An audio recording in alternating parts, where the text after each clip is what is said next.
जय Hind defence warriors. स्वागत है आपका जय जी डिफेंस वॉरियर्स में। और हम पढ़ने वाले हैं जियोग्राफी। और इसके साथ मेरा पहले आपसे क्वेश्चन है, आप लोग स्टडी कैसे कर रहे हो, कितनी अच्छी कर रहे हो। मुझे कमेंट बॉक्स में ज़रूर लिखें कि आपका सिलेबस कहाँ तक कंप्लीट हुआ है और आप कितनी मेहनत कर रहे हो। ठीक है, तो अगर हम बात करते हैं एनडीए वाले बच्चों की, तो एनडीए वाले बच्चों के पास सिर्फ 1 मंथ बचा है। ठीक है, 1 मंथ बचा है और बस आपको 1 महीने तक अच्छे से तैयारी करो अपनी, और रिवीजन जहाँ तक हो सके रिवीजन करो, और प्रीवियस ईयर के एग्जाम पेपर ज़्यादा देखो अब। और जो जीडी वाले बच्चे हैं, अभी तो उनकी खैर भर्ती नहीं आई, लेकिन तब भी आप तैयारी करते रहो क्योंकि भर्ती आने ही वाली है। ठीक है, तो इसी के जोश शोश के साथ अब हम अपने आगे की स्टडी करते हैं। और उसके साथ पहले तो ये कि जो हमारा जो पहला टॉपिक था वो क्या था। हमारा पहला जो टॉपिक था, हमने पढ़ा था नदी के बारे में। ठीक है, और उत्तरी पूर्वी जितने विशाल मैदान है, उनके जो पर्वत है, नदियां हैं, हमने पढ़ा था। भारत की प्रमुख झीलें पढ़ी थी और बंगाल की खाड़ी में गिरने वाली नदियां पढ़ी थी। हमने ये सब पढ़ा था। ठीक है, और उसी के साथ ही ठीक है, तो आज जो हम पढ़ने वाले हैं वो पढ़ने वाले हैं नदी जल विवाद। पहले कुछ विवाद हुए थे, तो आज हम उन्हीं के बारे में पढ़ने वाले हैं। ठीक है, तो उसके बारे में अब हम स्टार्ट करने वाले हैं अपना आज का टॉपिक, जो हमारा नदी जल विवाद को लेकर है। ठीक है, और उसी के साथ ही हम स्टार्ट करने वाले हैं अपना आगे का चैप्टर। तो चलो अच्छे से स्टार्ट करते हैं। तो हम पढ़ने वाले हैं नदी, जो नदी का विवाद है, जल विवाद। आर्टिकल 262 के अकॉर्डिंग, जो आर्टिकल है इंडिया कॉन्स्टिट्यूशन में 262 के अकॉर्डिंग, जो अंतर्राज्यीय नदी जल विवाद का जो निपटारा है वो किसके द्वारा किया जाता है? पार्लियामेंट, मतलब संसद के द्वारा। जितना भी नदी का विवाद होता है वो संसद के द्वारा किया जाता है। और जो भारत के विभिन्न राज्यों के नदी जल विवाद है, जैसे कि हम देखें पहला सतलज नदी जल विवाद। अगर हम सतलज नदी जल विवाद की बात करें, एक मिनट में से जूम कर लेती हूँ। हाँ, तो हम पढ़ने वाले थे सतलुज नदी जल विवाद। जो ये सतलुज के जल को एक नहर के द्वारा यमुना तक पहुंचाने का प्रस्ताव रखा गया था। ठीक है, जिससे कि हरियाणा को सतलुज का जल मिल सके। ठीक है, और जो 1982 में जो सर्वोच्च न्यायालय, जो सुप्रीम कोर्ट ने इस संदर्भ में, मतलब अपने दिशा निर्देश, मतलब जो इनके इंस्ट्रक्शंस थे वो उन्होंने बताए। तो इसके अकॉर्डिंग एक कमेटी गठन की गई थी, और उस कमेटी का नाम था इराडी आयोग। मतलब इराडी एक कमेटी गठन की गई थी, जिसमें कि यमुना के जल को लेकर, ठीक है, जो कि उत्तर प्रदेश, हरियाणा और दिल्ली, इनमें लेकर मध्य विवाद था। कि जो यमुना का जो जल को लेकर उत्तर प्रदेश, हरियाणा और दिल्ली के मध्य विवाद था, क्योंकि ये जो ये जो सतलुज नदी है, इस कहने का मतलब था जो इसका जल है वो हरियाणा में, मतलब कि एक तरह से मिले। ठीक है, ये आपको ध्यान रखना है। अभी इन मतलब रिसेंटली में भी बहुत सारे 2021 में बहुत सारे मतलब परियोजना भी बनी है, और जल विवाद भी खड़ा हुआ है। और एक हुआ था कावेरी जल को भी लेकर विवाद हुआ था, और एक थी नदी जोड़ो परियोजना लेकर हुई है, और एक था केन बेतवा लिंक परियोजना, ये तो अभी 2021 में ही हुआ है। और एक था नमामि गंगे, जो कि 2050 में हुआ था। ठीक है, ये कुछ जल परियोजना है जो कि मतलब जल के विवाद को रोकने के लिए, और मतलब जल को एक तरह से क्योंकि बहुत सारा जो जल है वो वेस्ट हो रहा है, और उस वेस्ट को रोकने के लिए बहुत सारे परियोजना योजना बनाई गई। तो अब हम आगे बढ़ते हैं। हाँ, अब आते हैं हम कावेरी नदी जल विवाद। जैसे कि अभी हमने बात करी थी किसकी? कावेरी नदी जल विवाद की अगर हमने बात करी थी। ठीक है, अगर हम कावेरी नदी जल विवाद की बात करें, मैं इसे थोड़ा जूम कर, सो स्टार्ट करते हैं। ठीक है, कावेरी जल विवाद सबसे पुराना जल विवाद है। हाँ, रियली में ये एक सबसे पुराना जल विवाद है। ये अगर हम कावेरी की बात करें, ठीक है, कावेरी कमान क्षेत्र के जितने भी विकास के बाद, मतलब जो कावेरी नदी के जितने भी पास के क्षेत्र, जब उनमें विकास के बाद तमिलनाडु में जब मतलब विंटर सीजन था, तो उधर एक ना सावा चावल की खेती होती थी, जिसका मतलब जो हेक्टेयर था वो 6 लाख हेक्टेयर क्षेत्र में, और गर्मियों में क्रूवाई किस्म के चावल की खेती, ठीक है, 4.5 लाख हेक्टेयर क्षेत्र में हो रही है।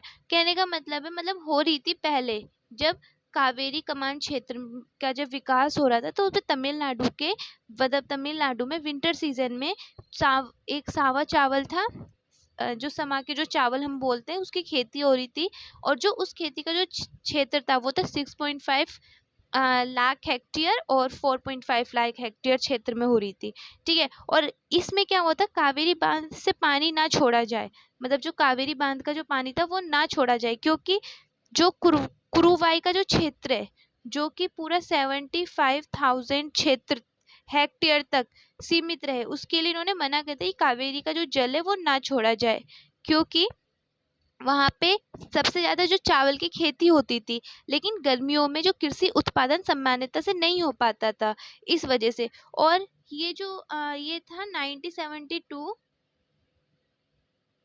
1972 में एक गठित, मतलब एक सिंचाई निगरानी कमेटी को गठित किया था, और उसके अकॉर्डिंग कर्नाटका में 28 सिंचाई परियोजना विकसित की गई, और उसके लिए कावेरी का जितना भी जल प्रवाह है उसे कंट्रोल के लिए ये कमेटी बनाई गई थी, सिंचाई निगरानी कमेटी 1972 में, ठीक है। इस कमेटी को बनाया गया था, और इसको लेकर जो प्रेजेंट में दोनों राज्यों के बीच में जल बंटवारे को लेकर विवाद हुआ था, ठीक है, जो फरवरी 2080 में जो सुप्रीम कोर्ट ने इस विवाद पर निर्णय देते हुए कहा कि किसी नदी पर कोई राज्य स्वामित्व का दावा नहीं कर सकता। जो जस्टिस ने कावेरी के जल में कर्नाटक के हिस्से को, जो मतलब कर्नाटक का हिस्सा था कावेरी के जल में, वो 14.75 बढ़ाते हुए जो तमिलनाडु का अंश को, मतलब थोड़ा सा तमिलनाडु का अंश, उसे भी 404.25 तक सीमित कर दिया गया था। ये सब ये क्या था, कावेरी जल का बंटवारा विवाद, ठीक है। अगर हम बात करते हैं, ये जो ब्रिटिश काल से ही अस्तित्व में है, जिसमें कि 1940 में, जिसके लिए ग्रिफिन एक कमीशन गठित किया गया था 1940 में, और 1972 में जल बंटवारा विवाद, कावेरी जो जल बंटवारा विवाद को मतलब करने के लिए एक कमेटी बनाई गई थी, और उस कमेटी का नाम था सिंचाई निगरानी कमेटी, जो कि 28 कर्नाटका में 28 सिंचाई परियोजना विकसित की जा सके, इसीलिए 1972 में सिंचाई निगरानी कमेटी बनाई, और 1940 में ग्रिफिन कमीशन बनाया गया था कावेरी नदी के जल विवाद को लेकर, ठीक है, यह आपको ध्यान रखना है।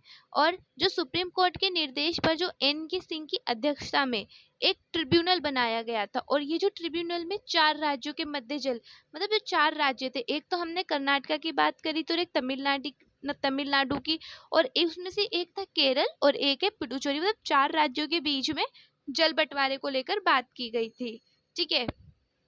और 2018 में जो सुप्रीम कोर्ट थे, उन्होंने इस विवाद पर निर्णय देते हुए कहा, किसी नदी पर कोई राज्य स्वामित्व का दावा नहीं कर सकता, क्योंकि कोई भी राज्य किसी नदी पर अपना स्वामित्व, मतलब अपना लैंडलॉर्ड जो, मतलब मान के चलिए, नहीं दिखा सकता, क्योंकि नदी का जो पानी है वो हर जगह मिलता है, हर स्टेट में, मतलब जिस जिस स्टेट से कावेरी नदी निकलती है, ठीक है, उस जगह जाकर मिलता है। तो कोई भी दावा नहीं कर सकता है राज्य कि हाँ ये नदी हमारी, क्योंकि ये हमारे यहाँ से निकलती है, नहीं, कोई नहीं कर सकता है। जो न्यायालय में हाल ही में रिसेंटली में जो कावेरी जल में जो कर्नाटक के हिस्से को 40.75 और तमिलनाडु में 425 तक सीमित कर दिया गया था, ठीक है, हाफ हाफ बांट दिया था।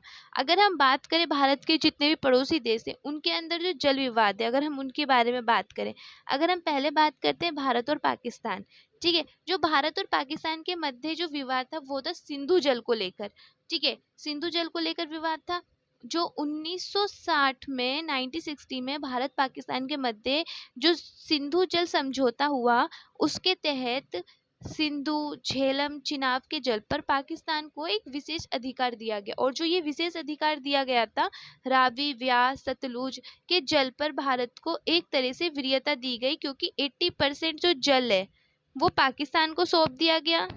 ठीक है, परंतु पाकिस्तान को फिर भी भारत की जो परियोजना पर मतलब परियोजना पे उसमें मतलब वो मतलब परियोजना पर तब भी वो डाउट करते थे, उन्हें शक था, क्योंकि जो झेलम पर बन रहे किशन गंगा और बुल्लर बैरेज, और जो जो झेलम नदी है उस पर एक परियोजना बन रही थी, जिस परियोजना का नाम है तुलबुल परियोजना। ठीक है, जो विश्व बैंक ने रेमड, जो विश्व बैंक है वर्ल्ड बैंक, उसने एक रेमड की अध्यक्षता में एक ट्रिब्यूनल का गठन किया गया, जिसने भारत के पक्ष में निर्णय दिया। और जो वर्तमान की अगर रिसेंटली बात करें, जम्मू कश्मीर में 67 परियोजना लंबित की गई हैं जल के विवाद को लेकर।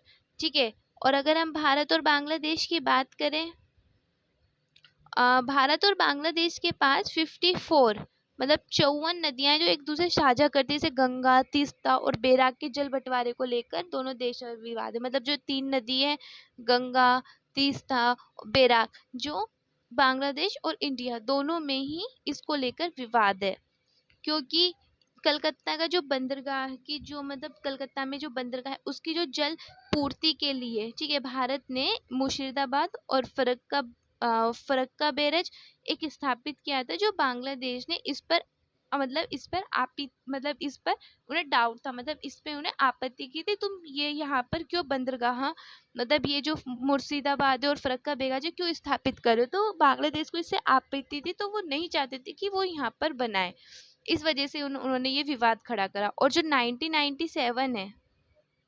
1997 में जो गंगा जल के बंटवारे को लेकर दोनों देशों में एक समझौता किया गया था। ठीक है, और वो जो समझौता था कि हाफ हाफ पानी का बंटवारा, जैसे कि 80% पानी किसको दे दिया, पाकिस्तान को, 20% इंडिया के पास। ऐसे ही इनके बीच में एक समझौता हुआ, तो भारत पश्चिम बंगाल में जो तीस्ता नदी है, ठीक है, जो लो डैम प्रोजेक्ट, उसके ऊपर एक डैम बनाने का निर्णय लिया। और इस पर बांग्लादेश को भी जिस पर भी बांग्लादेश को आपत्ति थी, जो उस नदी पे डैम बना रहे थे, तब भी बांग्लादेश को आपत्ति थी कि तुम यहाँ क्यों डैम बना रहे हो। जिससे कि जो मणिपुर में बारका नदी पर जो तिवाई मुख्य परियोजना का निर्माण किया जा रहा है, और बांग्लादेश को इस पर भी आपत्ति थी, तो बांग्लादेश चाहता ही नहीं था।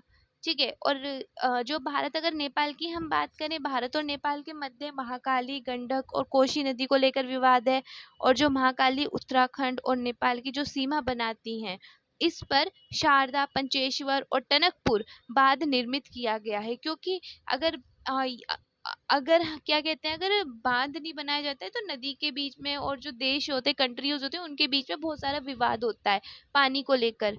ठीक है, तो क्या डैम बनाने से सुविधा होती है, और डैम बनाने से जो खेती है, जो किसान खेती करता है, उनको भी बहुत फायदा होता है। ठीक है, अगर हम बात करें भारत और चीन की बात करें, भारत और चीन ब्रह्मपुत्र, चीन में जो ब्रह्मपुत्र की धाराओं को उत्तर की ओर मोड़ना चाहता है, जो चीन है वो ब्रह्मपुत्र की जो धारा है वो उत्तर की ओर मोड़ा, जिस पर कि भारत को आपत्ति थी, क्योंकि भारत नहीं चाहता था कि चीन ब्रह्मपुत्र की धारा को अपने उत्तर की ओर मोड़े, जिससे कि भारत को आपत्ति थी। अगर हम नेशनल रिवर ग्राइड की बात करें, और इसी के कारण कहते हैं जो नाइबर कंट्री है इंडिया की, उनके कारण इसी वजह से क्या कहते हैं, जल विवाद होता है। ठीक है, अगर हम बात करें राष्ट्रीय जल ग्रिड, नेशनल रिवर ग्रिड की बात करें, ठीक है, अगर हम नेशनल ग्रिड की बात करें, जो राष्ट्रीय जल ग्रिड की जो संकल्पना सबसे पहले परिशिष्ट समाजवादी, एक थे राम मनोहर, जो कि एक परिशिष्ट समाजवादी थे, लोहिया, राम मनोहर लोहिया, जो कि एक परिशिष्ट समाजवादी थे, जिन्होंने राष्ट्रीय जल ग्रिड की एक संकल्पना की थी। और 1972 में एक KL राव ने इस दिशा में गंगा कावेरी लिंक, एक नहर की संकल्पना रखी थी। किसने? KL राव ने 1972 में गंगा कावेरी लिंक नहर की संकल्पना रखी, जिसमें कि 17 तो हिमालय और 90 क्या थे, प्रियायद्वीप, 70 हिमालय नदी और 90 प्रियायद्वीप नदियों को एक तरह से संकल्प करने के लिए इन्होंने बोला था, जो कि गंगा कावेरी लिंक परियोजना को इन्होंने जोड़ने की योजना थी कि इन्हें जोड़ा जाए। जो कि अगर हम इसमें थोड़ा सा इसकी बात करें, भारत में लगभग 165 जिले प्रतिशत बाढ़ से प्रभावित होते हैं और उतने ही सूखे भी होते हैं, और 80% समुद्र में मिलकर जो जल है वो व्यर्थ हो जाता है। और इस समस्या के समाधान हेतु नदी जोड़ो परियोजना प्रस्तावित की गई थी। बिल्कुल सही बात है, अभी हमने नदी जोड़ो परियोजना की बात करी है, ठीक है। अगर हम बात करते हैं थोड़ा सा नॉर्मल, इससे हट के बात करते हैं, ठीक है। 2002 में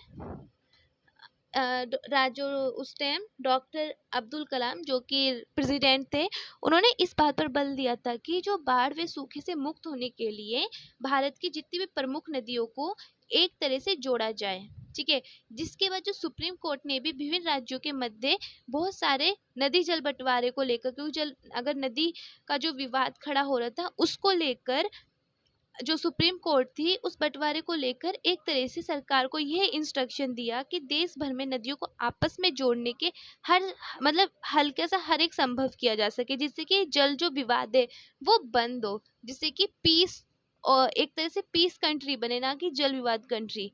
इस वजह से हर एक जल को, हर एक नदी को जोड़ने का प्रयास किया गया, और 10 वर्षों के अंदर इस लक्ष्य को पूरा किया जाएगा। ये किसने, ये सुप्रीम कोर्ट ने इंस्ट्रक्शन दिया था गवर्नमेंट को।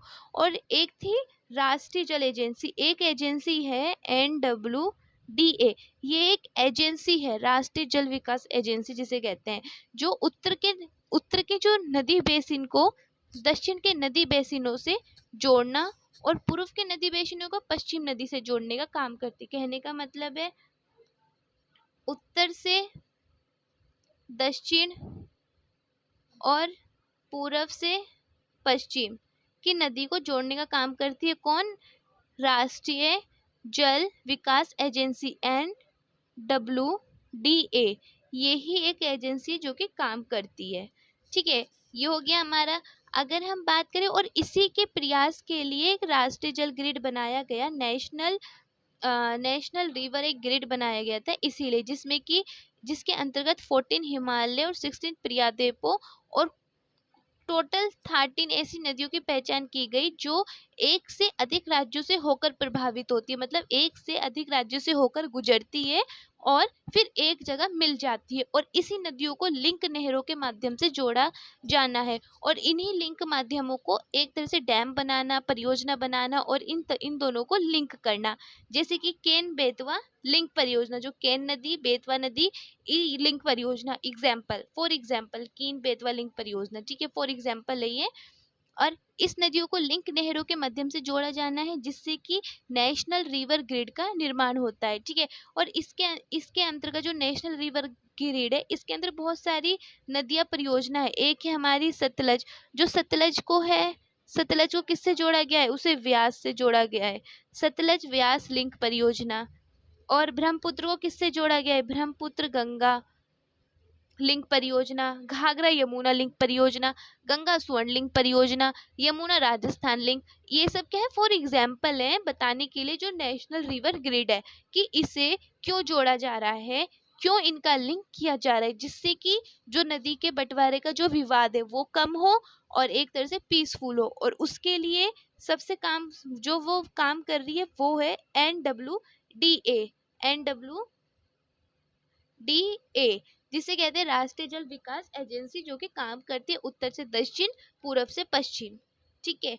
अगर हम बात करें नदी जोड़ो परियोजना, ठीक है, जो सेंट्रल गवर्नमेंट ने सुप्रीम कोर्ट के इंस्ट्रक्शन पर एक नदी जोड़ो परियोजना की ताजा स्थिति बताते हुए एक हिमालय क्षेत्र में, मतलब जो हिमालय क्षेत्र है उसमें जो शारदा नदी है हिमालय क्षेत्र में, यमुना, शारदा यमुना लिंक परियोजना, घाघरा यमुना लिंक, जो कि भारतीय क्षेत्र में एक तरह से रिपोर्ट तैयार कर ली थी, किसने? नदी जोड़ो परियोजना में, सुप्रीम कोर्ट के अकॉर्डिंग, ठीक है। और इसमें क्या हुआ था कि बहुत सारी नदियों को जोड़ दिया गया था, ठीक है। और जिसमें कि सबसे इम्पोर्टेंट शेष 2 परियोजना थी, जिसने की थे मानसा संकोच, तिस्ता गंगा और कोसी घाघरा, ठीक है। इन सबको क्या करा, एक तरह से जोड़ा गया और लिंक बनाया गया, ठीक है, जिससे कि बंटवारा कम हो, ठीक है। जैसे हमने पढ़ा था 1960 में सर्वप्रथम के एल राउंड ने ये प्रस्ताव रखा। 2000 में सर्वोच्च न्यायालय ने एक PIL दाखिल की और सर्वोच्च न्यायालय ने 2012 तक इसे पूरा करने का निर्देश दिया 10 ईयर्स के लिए, और जिसमें कि कुल 30 नदियाँ, यह भी हमने बात करी, और 16 पर्यायद्वीप और 14 हिमालय, यह भी हमने बात करी है। 2002 में जो भी मतलब जितना भी इस परियोजना का जो परिव्यय था वो 5,60,000 करोड़ के आसपास था। ठीक है, ये हमने बात करी है। ठीक है, तो यही है नेशनल रिवर ग्रिड। ठीक है, ये आपको ध्यान रखना है। हाँ, अभी हमने थोड़ी सी बात करी थी केन बेतवा लिंक परियोजना, थोड़ा हटके, जो 22 मार्च रिसेंटली में ही 22 मार्च 2021 जो इंडिया के जो प्राइम मिनिस्टर नरेंद्र मोदी ने, इन्होंने ही इस परियोजना को आरंभ किया था, केन बेतवा लिंक परियोजना, जो कि एक आभासी कार्यक्रम के माध्यम उत्तर प्रदेश वे और मध्य प्रदेश के जो चीफ मिनिस्टर है उनके उनके समझौते पर यह हस्ताक्षर कर दिया गया और एक नदी जोड़ो परियोजना बनाई गई 22 मार्च 2021 केनबा बेत लिंक परियोजना, जिसके बारे में अभी हमने अभी ही बात करी थी। ठीक है, तो ये है। अगर हम बात करें कि इसका क्या नकारात्मक पर मतलब इसका क्या नेगेटिव पॉइंट होता है या क्या पॉजिटिव पॉइंट होता है, अब हम उसकी बात करेंगे। अगर हम इसके नेगेटिव पॉइंट की बात करें तो जो नदियों का स्वाभाविक प्रभाव है वो बाधित हो सकता है। बांधों के निर्माण से विस्थापन, बाढ़ व महामारी का खतरा उत्पन्न होगा, वृक्षों की कटाई, पर्यावरण असंतुलन, नदियों का जल प्रभाव, और इस परियोजना में बड़े रोड बन सकते हैं। और अगर सुझाव की हम बात करें, जो मनरेगा है, ठीक है, मनरेगा को NRG से संबंध किया जा सकता है, और जो सरचार्ज होते हैं, जो केसेस होते हैं, उन्हें धन एकत्र करके उन्हें एक तरह से स्पेशल पर्पस व्हीकल का एक निर्माण किया जा सकता है, और एक तरह से इंफ्रास्ट्रक्चर बॉन्ड जारी किया जाता है, और जिसमें सुझाव के लिए NWDA भी हेल्प कर सकता है लिंक परियोजना में। ठीक है, अब हम बात करते हैं बहुउद्देशीय परियोजना। अगर हम बात करें बहुउद्देशीय परियोजना, ठीक है, बहुउद्देशीय परियोजना की अगर हम बात करते हैं तो सबसे पहले आती है कुछ परियोजना है। ठीक है, जैसे कि मतलब इनसे पहले परियोजना बनी थी और उस परियोजना में बहुत सारी नदियाँ और बहुत सारी नदियों को लिंक करने के लिए परियोजना बनाई गई थी, जिसमें कि दाम बहुउद्देशीय परियोजना की अगर हम बात करें, जो बहुउद्देशीय परियोजना में एक विभिन्न उद्देश्यों की पूर्ति की जाती है, जैसे सिंचाई, बाढ़ को कंट्रोल करना, और मतलब जो जल है उसकी आपूर्ति को कंट्रोल करना, नहर परिवहन, वन्य जीव, और क्या कहते हैं जो सोयल होती है, जो मिट्टी होती है, उनका एक संरक्षण करना, जिसके लिए जो हमारे फर्स्ट प्राइम मिनिस्टर थे, ठीक है, इंडिया के जो फर्स्ट प्राइम मिनिस्टर थे पंडित जवाहरलाल नेहरू, इन्होंने ही इस परियोजना को एक भारत का आधुनिक मंदिर कहा था। मतलब कहने का मतलब है जो बहुउद्देशीय परियोजना है, जो इंडिया के फर्स्ट प्राइम मिनिस्टर है पंडित जवाहरलाल नेहरू, उन्होंने इस परियोजना को आधुनिक भारत का मंदिर कहा था। अगर हम बात करते हैं दामोदर घाटी परियोजना की बात करें, तो ये जो दामोदर घाटी परियोजना है, ठीक है, ये स्वतंत्रता भारत की एक प्रथम मतलब पहली बहुउद्देशीय परियोजना है, जो अमेरिका की टेनिस नदी घाटी, मतलब जो अमेरिका की एक घाटी है टेनिस घाटी परियोजना के आधार पर 1948 में स्टार्ट की गई थी। ठीक है, और इस परियोजना के संचालन के लिए एक दामोदर घाटी निगम की स्थापना की गई, और जो दामोदर नदी मतलब जो छोटा नागपुर के पहाड़ियों से निकलती है। ठीक है, ये बात आपको ध्यान रखना है, कहाँ से निकलती है दामोदर घाटी? दामोदर घाटी दामोदर नदी है जो कि छोटा नागपुर की पहाड़ियों से निकलती है। ठीक है, और निकल के पश्चिम बंगाल में अगर हम दामोदर नदी की बात करें, दामोदर नदी कहाँ से निकलती है? एक छोटा नागपुर है, छोटे नागपुर की पहाड़ियों से निकलती है और हुगली नदी में मिलती है। मतलब हुगली नदी कहाँ पे? पश्चिम बंगाल में मिल जाती है। और इस परियोजना में तिलिये और इन पे बांध बनाए गए थे। ठीक है, तो ये है हमारी दामोदर घाटी परियोजना। अब दामोदर घाटी परियोजना की हम बाद में बात करते हैं। क्या कहते हैं, ये जो है हम्म कोसी नदी घाटी परियोजना की अगर हम बात करते हैं, ठीक है, जो कोसी नदी घाटी परियोजना है, इसमें जो कोसी नदी पर ये जो परियोजना है वो 1954 में आरंभ की गई थी। कब स्टार्ट की गई थी? 1954 में स्टार्ट की गई थी। और इसमें क्या था कि ये भारत और नेपाल की संयुक्त परियोजना, मतलब भारत और नेपाल, जो कि नेपाल जो है वो इंडिया का जो पड़ोसी देश है, उन दोनों की एक तरह से ये परियोजना थी। दोनों ने साथ मिलकर इस परियोजना को सक्सेस किया, और बिहार इससे लाभान्वित होने वाला राज्य है, क्योंकि बिहार भी उसी साइड में पड़ता है। ठीक है, मतलब हम कह रहे थे नेपाल साइड में नहीं, अगर हम मैप के अकॉर्डिंग पढ़ें तो बिहार को इससे बहुत लाभ हुआ था। ठीक है, ये बात आपको ध्यान रखनी है। अगर हम बात करें चंबल घाटी परियोजना, ठीक है, अगर हम चंबल घाटी परियोजना की बात करते हैं, जो चंबल घाटी परियोजना है ये मध्य प्रदेश और राजस्थान, ठीक है, उन दोनों की संयुक्त परियोजना है। उन दोनों ने इस परियोजना को बनाया है, चंबल घाटी परियोजना।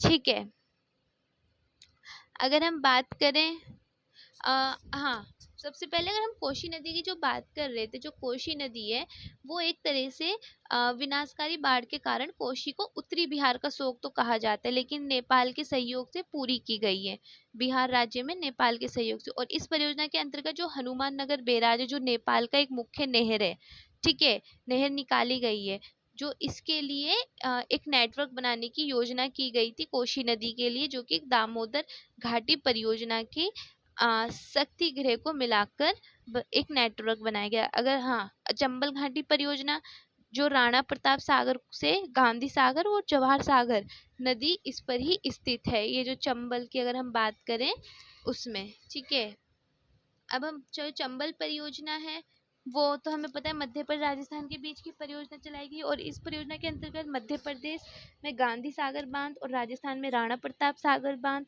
और जवाहर सागर बांध जो कि बनाए गए हैं। और इस परियोजना का जो प्रमुख उद्देश्य था वो था चंबल नदी की द्रोणी में मृदा का संरक्षण, मतलब कि सोयल का संरक्षण करना, सबसे इम्पोर्टेंट पॉइंट।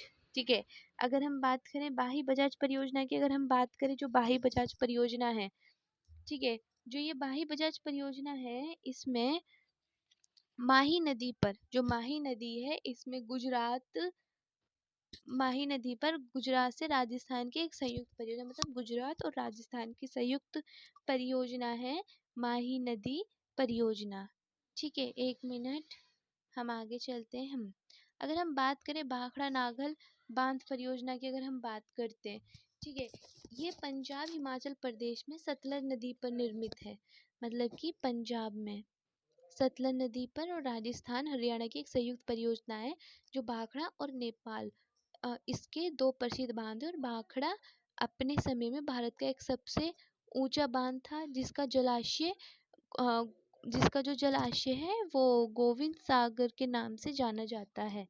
ठीक है, कहने का मतलब है जो गोविंद सागर जो हिमाचल प्रदेश में है उसके नाम से जाना जाता है। और हिमाचल प्रदेश, पंजाब, हरियाणा, राजस्थान और दिल्ली को इस परियोजना से बहुत लाभ भी प्राप्त हुआ है। ठीक है, यह आपको ध्यान रखना है। अगर हम बात करें रिहंद परियोजना की, ठीक है, अगर हम बात करते हैं रिहंद बांध परियोजना, नेक्स्ट टॉपिक, अगर इसकी बात करें, ये क्या है, ये उत्तर प्रदेश में सोना नदी घाटी में उसकी सहायक रिहांद नदी पर बनाया गया, मतलब जो सोना नदी की जो सहायक नदी है रिहांद नदी पर बनाया गया है। और इस बांध के पीछे गोविंद बल्लभ पंत सागर नामक एक कृत्रिम झील बनाई गई है, जो भारत की सबसे बड़ी कृत्रिम झील है। और ये मध्य प्रदेश उत्तर प्रदेश की सीमा साझा करता है। कौन सी परियोजना? रिहांद परियोजना। ठीक है, ये ध्यान रखना।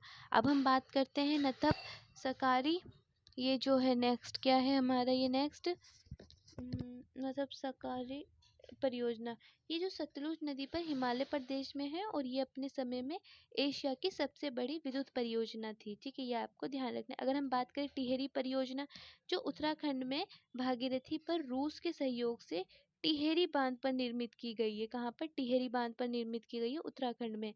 और जो बांध की ऊंचाई है वो 2605 मीटर है, और ये भारत का सबसे संवेदनशील बांध है, जो भारत और यूरोपियन प्लेट के मिलन बिंदु पर स्थित है। और उत्तर प्रदेश में दिल्ली उससे लाभान्वित होने वाला एक राज्य है। अगर हम बात करें व्यास परियोजना, जो व्यास परियोजना है वो पंजाब, हरियाणा, राजस्थान इनकी एक तरह से संयुक्त परियोजना है। अगर हम बात करें कृष्ण परियोजना की, अगर हम बात करते हैं, जो कृष्ण परियोजना है वो कर्नाटका में कृष्ण नदी पर 1964 में जो लाल बहादुर शास्त्री ने इसका उद्घाटन किया था, और अलबट्टी बांध इसी परियोजना से संबंध है और जिसे लेकर कर्नाटक और आंध्र प्रदेश में विवाद है। अब बात करें परिकुलम अय्यर परियोजना का जो निर्माण किया गया था, वो इंदिरा गांधी नहर निकाली गई थी इस पे। ठीक है, मतलब इस पे एक इंदिरा गांधी नहर निकाली गई थी, और इंदिरा गांधी नहर जो राजस्थान में है उसकी भी परियोजना है। ठीक है, उसे हम इसमें मिक्स कर लेते हैं। ठीक है, जिसमें कि बात करें 10,000 किलोमीटर लंबी है, और इसे राजस्थान की जीवन रेखा भी कहा जाता है, क्योंकि इस परियोजना के माध्यम से रावी और व्यास नदियों को जल को व्यास नदी, रावी नदी और व्यास नदी के जल को सतलज नदी में लाया गया, और व्यास नदी पर एक बांध बनाया गया। उस बांध का नाम है पोंगा पोंगा नामक बांध बनाया गया, और जिसका मुख्य उद्देश्य है कम वर्षा वाले क्षेत्रों को संचित करके कृषि योग्य बनाना। और इस बांध में जो इंदिरा नहर निकाली गई, जो विश्व की सबसे लंबी नहर है, और इस नहर से उत्तर पश्चिमी राजस्थान के गंगानगर, बीकानेर और जैसलमेर जिलों की सिंचाई की जाती है, और ये परियोजना भारत का सबसे बड़ा कमान क्षेत्र विकसित करती है, आपको ध्यान रखना है। अब हम बात करते हैं शारद नहर परियोजना की। अगर हम बात करते हैं, इसमें क्या है, शारद बैरेज ये परियोजना आरंभ की गई थी। उत्तर प्रदेश के 50 से अधिक जिलों में इसका विस्तार है, क्योंकि ये भारत का सबसे बड़ा नहर तंत्र है। ठीक है, ये ध्यान रखना है। अगर हम बात करें प्रयाग बजाज की, जो कलकत्ता बंदरगाह की जल आपूर्ति के लिए, जो कलकत्ता में जो जल आपूर्ति को एक तरह से आपूर्ति के लिए मुर्शिदाबाद की गंगा नदी पर इसका निर्माण किया गया। अगर हम बात करें रामगंगा परियोजना, जो उत्तर प्रदेश उत्तराखंड की एक संयुक्त परियोजना है, कौन सी, रामगंगा परियोजना, जिसकी देवरेखा रामगंगा कमांड आर्य डिपार्टमेंट के द्वारा की जाती है। ये सिंचाई, इसका जो उद्देश्य है वो है सिंचाई, चकबंदी, भूमि सुधार और ऋण वितरण का कार्य भी करता है, और एक तरह से इसका जो सिंचाई और सॉइल संरक्षण, इन इसी सब की ये परियोजना है जिसका ये काम करता है। ठीक है, ये बात आपको ध्यान रखनी है। और ये जो नदी की जितनी भी परियोजना, जो बहुउद्देशीय नदी परियोजना है, ये आपको बहुत अच्छे से पढ़ना होगा। ठीक है, बहुत अच्छे से इसे पढ़ लेना, इनमें से कोई ना कोई टॉपिक आपका आ सकता है। ठीक है, और अब हम चलते हैं आगे। और जो कृष्ण नदी है, कृष्ण नदी जो जल बंटवारा हुआ था, वो 23 अगस्त को महाराष्ट्र और तेलंगाना के मध्य गोदावरी और पैनगंगा नदी के जल बंटवारे को लेकर एक समझौता हुआ था। कब, 23 अगस्त 2016 में। यह ध्यान रखना, जो कृष्ण नदी जल बंटवारा है वो हुआ था 23 अगस्त 2016 में। ये ध्यान रखना बस, जो हम कृष्ण नदी की बात कर रहे थे उसको, वो ध्यान रखना। अगर हम अन्य परियोजना की बात करें, ठीक है, अन्य परियोजना जो जोड़ी गई थी, इड्डू की परियोजना पेरियर नदी में जोड़ी गई, विकई परियोजना, जयकवाड़ी परियोजना, थीन बांध परियोजना, काकर बांध परियोजना, कोल बांध और दुलहस्ती परियोजना, ये आपको, और दुलहस्ती परियोजना बहुत इंपॉर्टेंट है, ये आ सकता है मैचिंग में भी आ सकता है, किसी में भी आ सकता है। ठीक है, जो चिनाब नदी जम्मू कश्मीर में, उसके ऊपर ये परियोजना बनाई गई थी, ये बात आपको ध्यान रखनी है। और कुछ परियोजना और है यहाँ, जैसे कि बाढ़ सागर परियोजना, सोना नदी, राजघाट परियोजना, बेतवा केन, माता टीला परियोजना। एक तो माता टीला परियोजना बहुत इंपॉर्टेंट है, उमरीला परियोजना, गंडक परियोजना, तीस्ता परियोजना भी इंपॉर्टेंट है। तीस्ता लो डैम प्रोजेक्ट, ये एक डैम प्रोजेक्ट है जो पश्चिम बंगाल में बनाया गया। और ये कोयकोला परियोजना, जो ये है हमारे जो उत्तराखंड में है, जो नदी है उसके ऊपर बनाया गया है। अगर ये वीडियो आपको अच्छी लग रही है, ठीक है, इसे लाइक शेयर सब्सक्राइब जरूर करें, क्योंकि जितने से जितना आप इसे शेयर करोगे, उतने से उतने स्टूडेंट हमसे जुड़ेंगे, क्योंकि हमें भी अच्छा लगेगा, तो हम आपके लिए नए नए रोज एक नए नए फैक्ट लेकर जरूर आएंगे। ठीक है, और अगर आपको कोई भी डाउट है किसी भी टॉपिक में, तो आप हमारे कमेंट बॉक्स में डाल सकते हैं। हमारे जितने भी जे डिफेंस फोर्सेस के जितने भी फैमिली मेम्बर्स हैं, जो आपको ऑफलाइन स्टडी दे रहे हैं, ठीक है, अभी तो फ़िलहाल ऑफलाइन देंगे, ऑनलाइन भी हम बहुत जल्दी देने वाले हैं। ठीक है, और उसके लिए हमें आपका भी सपोर्ट चाहिए। ठीक है, और उससे क्या कहते हैं, आपका जब हमें सपोर्ट मिलेगा, तो हम नए नए फैक्ट्स, क्योंकि हम आपके ही सपोर्ट से मोटिवेट भी होंगे। ठीक है, और लेकिन उससे पहले आप अपने अच्छे से तैयारी करिए और अच्छे से मेहनत करिए। ठीक है, ये हो गई सारी हमारी परियोजनाएं। अगर हम भारत और भूटान की कुछ निम्नलिखित परियोजनाएं हैं, अगर उनके बारे में हम बात करें, जैसे चुरवा, ताला, कुरिचिया, ये सब, ठीक है, ये आप पढ़ लीजिएगा। अगर हम बाढ़ की बात करें, flowed, what is flowed, flowed क्या है, ठीक है। अब हम फ्लोड के बारे में अगर हम बात करेंगे, ठीक है, तो सामान्य से 20% से अधिक वर्षा को अतिवृद्धि कहा जाता है। मतलब कि जब 20% से जब अधिक वर्षा होती है तो उसे अवृष्टि कहा जाता है, जो कि एक बाढ़ का रूप ले लेता है, जो कि प्रमुख कारण है। जहाँ अभी, हाँ, रिसेंटली असम में अभी फ्लड हुआ है, बाढ़ आई है असम में। ये तो आपने न्यूज़ में सुना ही होगा, बाढ़ के बारे में, जो कि आई है अभी असम में, ठीक है। और अभी बहुत सारे रिसेंटली बहुत सारे कंट्रीज़ हैं, स्टेट हैं, जिनमें कि बहुत अभी बाढ़ आई है, ठीक है। जो असम में है, वो जो सर्वाधिक बाढ़ का प्रभावित राज्य है, असम, बिहार, पश्चिम बंगाल, पूर्वी उत्तर प्रदेश और अक्सर बाढ़ से प्रभावित ही रहते हैं।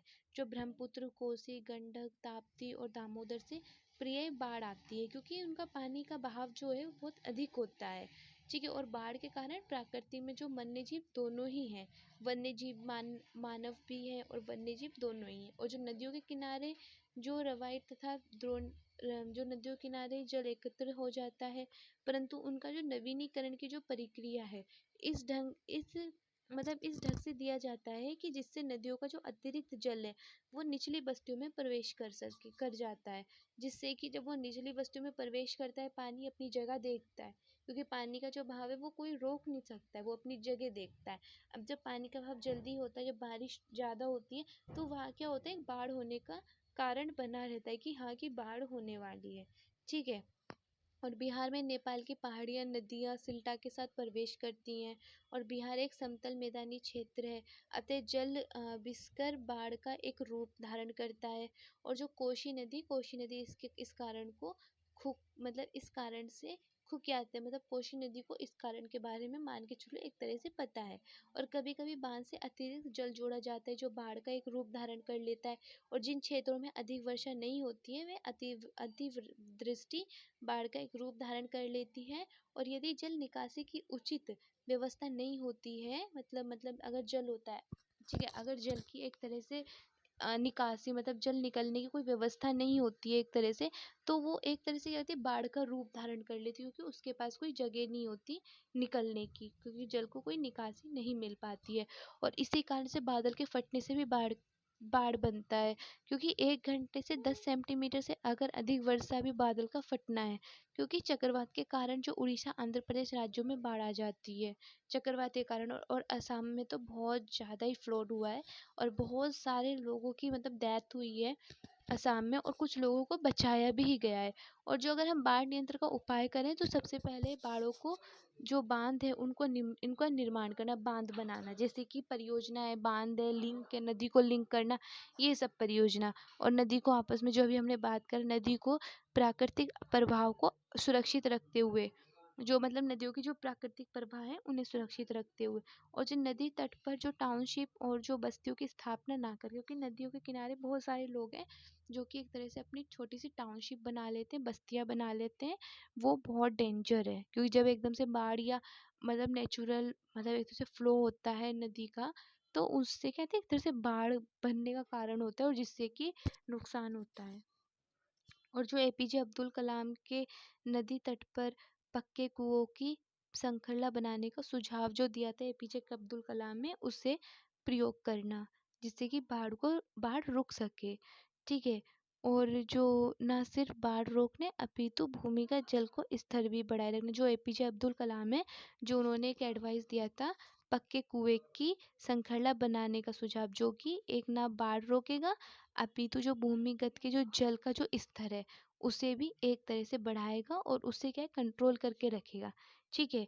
और यही था हमारा। और अब हम पढ़ेंगे सूखा, जो सूखा है, और इस टॉपिक को अब हम कल डिस्कस करेंगे। तो आज हमने जो डिस्कस करा है वो करा है बाढ़, और जो बहुउद्देशीय नदी परियोजना, ये सब आज हमने डिस्कस करा है। और इसको एक बार आप अच्छे से ज़रूर रिवाइज कर लीजिएगा, और अच्छे से मेहनत करिए, पढ़ाई करिए, और इस वीडियो को लाइक, शेयर, सब्सक्राइब जरूर करिएगा। Thank you and all the best for exam.